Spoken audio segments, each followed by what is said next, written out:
coffee tasting, how professionals taste coffee before they're buying it. Why do we need to taste coffee? Well, take an example of yourself. Suppose that you own a business. Suppose that you own a cafe, and suppose that you want to introduce a new coffee from Ethiopia in your menu. So what do? You go to Ethiopia, or you just gather up a few farmers from Ethiopia and you import some coffee samples. So how do you taste them? You do a tasting session. Now the tasting session has to be very standardized, because if one person is tasting from a French press and the other person is tasting an espresso, that's not going to, that's not going to produce any results. You really won't know. You won't really know anything actually. All coffee professionals taste in the same manner. So we're not going to really what the professionals do. We're going to adopt something for tasting coffee at home. We have a burgeoning culture of coffee over here, and people would like to know how to taste coffee. Now, James Hoffman did a proper session on this. I'm going to try and make it more home friendly. A person who does business in coffee and who is importing coffee and who is dealing with coffee has to know that the coffee that he tasted in Guatemala is the same that came in his batch. So coffee tasting is not something that people do for fun. It is a proper art. It is a proper science. They give points on every flavor note. So what do you need if you want to adopt this for home? We're going to try and keep it very, very simple, so that you are introduced to this new concept of tasting coffee. Not just introduce them to flavor note, but to be able to differentiate from one flavor note to another. We're not going to go into details of coffee tasting, like if you have discovered a flavor note of fruitiness, then how fruity it is, or is it berry like, is it strawberry like. We're not going to do that. The first idea is to identify whether this coffee is fruity or whether this coffee is chocolatey. That's the first thing we're going to do. The first thing you'll need is, of course, a kettle.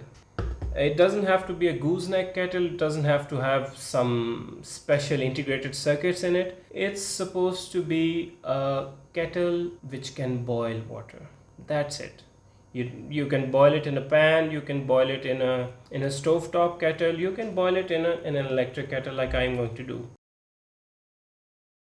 So this is the grinder that I'm using. It's a flat burr. It gives me enough consistency in grind, and it's a reasonably good grinder.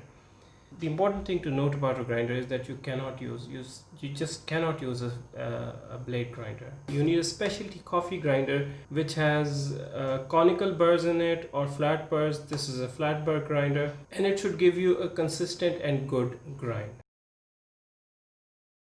There are scales available which are specifically for coffee. They have a timer in them for brewing times and all that, and they have an accuracy of 0.1 of a gram. Those are the best kinds, and they are available now. Why do we need a precise set of scales? Firstly, we need to weigh our coffee properly, and if you're tasting 50 coffees in a day, this instrument is a must. We need a set of spoons. You will need the spoons to stir the coffee. You will need the spoons to take off the foam on top of the coffee. You will need spoons to taste the coffee. I'm using this special spoon of mine, and I think I'm very comfortable with tasting coffee with this spoon. You need a vessel, a mug, to brew your coffee in, preferably porcelain or glass. Plastic won't, well, I wouldn't recommend plastic. The thing is that you are weighing everything on a digital scale, so it doesn't matter what the size of the cup is. Once you've set one standardized brewing ratio, then you are going to stick to that brewing ratio, though no matter what the size of the cup, the glass, the mug is. It doesn't really matter. I'm going to use these. I'm going to prefer using these, more suitable for you, the viewers. And of course, the coffee. You need to have a benchmark and a comparison. At least have two coffees to compare them to each other, so you can tell the difference between tastes. So I would suggest at least two, 2, if you can do 3, that's brilliant. About the roast, it is also preferable that the roast is the same. Don't buy a dark roast and a medium roast, because if you have the same coffee and one is roasted medium and the other is roasted espresso style, as they put it, they're going to have very different tastes. I would prefer a lighter roast because you can taste the coffee better in a lighter roast. In a darker roast, the bean has been caramelized and it loses most of its flavors. I'm going to brew 2 cups of coffee. If you have seen my video on French press, this is going to be very similar. So I'm giving you a link up here on how to brew a French press coffee.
Coffee. So I'm doing a ratio of about 1 gram of coffee to 25 grams of water. The idea here is not to taste the kick of coffee, but to actually taste the coffee.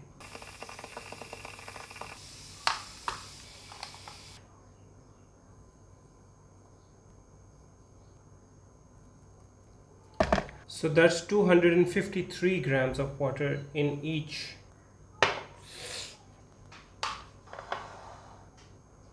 This is Sumatra, this is Brazilian. We will brew them for about 4 minutes. You can use your phone, whatever timer device you can find. Okay, about 4 minutes have passed. Let's stir them gently.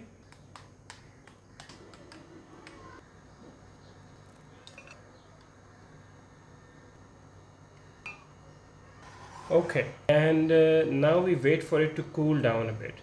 So I have let them cool down. So they have been sitting here cooling down for about 10 minutes.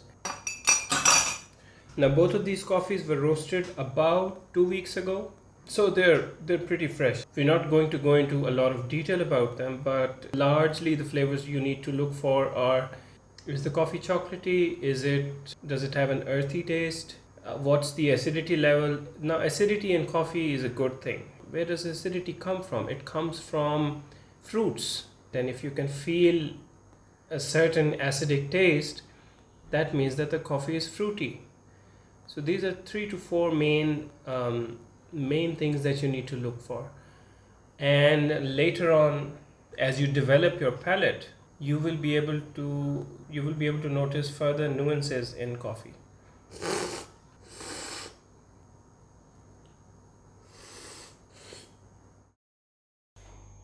Okay, so we have discussed in detail in this video about how to set up your tasting session, how to set up this process and the practicalities behind it, and how it's supposed to be done.